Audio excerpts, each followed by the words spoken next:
Okay, so what we're going to do today with Olive is we're going to work on station training with this Cato board. So station training, I love to use a Cato board and make it into this sort of magnetic platform to my dog that they can't stay off of.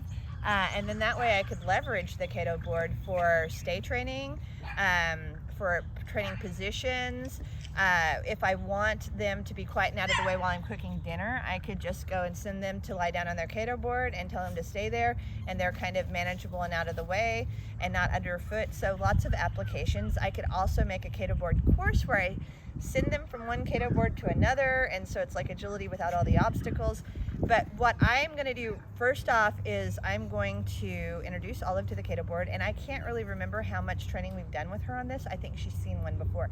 Basically anything she does with the Cato board, once I set it down, gets treated. So any looking at the Cato board, touching the Cato board, getting on the Cato board, doing a position on the Cato board, anything that she does gets treated. Yep. And when I treat her, I put the treat, yep, on the Cato board, and then I get more behavior that I could treat. Yep.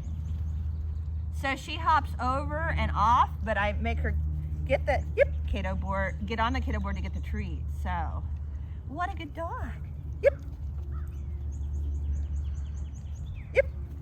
She's not wanting to maintain position with it, or contact with it for some reason, but I don't really care. Yep. And once she's on the Cato board, what I might do is I might treat her several times in a row while she's on the board. So all the magic happens while she's on the board. Yep. And see, I got a sit, which is even better. I wonder if I could get a lie down. She doesn't really like to lie down ever, so probably not. Yep. But I will take a sit.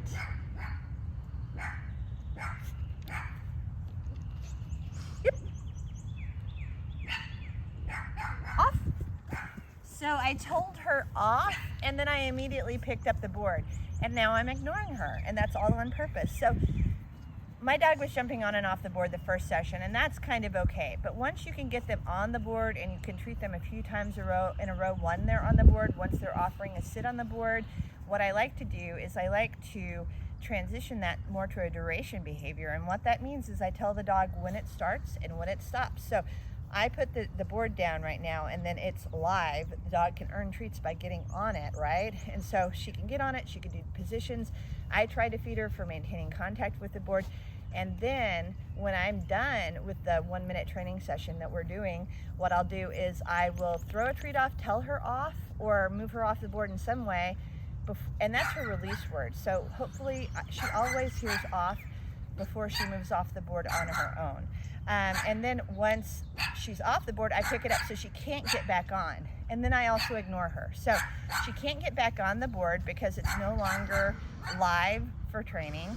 And she's not getting any attention. And so that for her creates the stark contrast between when we're training with the Cato board and when we're in between on a training break. It's super awesome.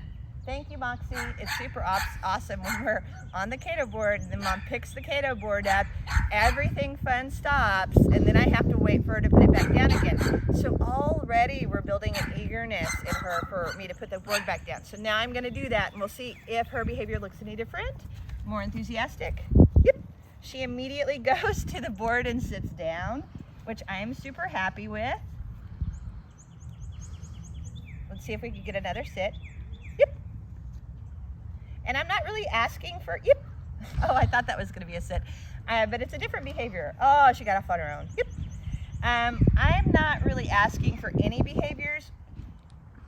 What I'd like for her to do, is take responsibility for the behavior that she does on the Cato board on her own. So I'd like her to find her own sit without me having to tell her. And then whenever she does find her sit on the Cato board, she gets a treat. Off.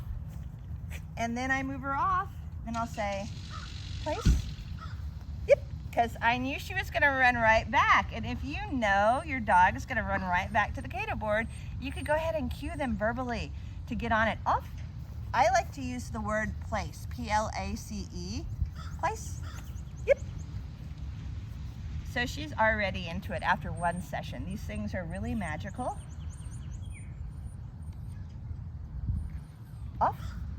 So I said the release and I threw a treat off. Now I'm gonna say place. Yep. Because I know she's gonna get back on. So that's how we start training the Kato board.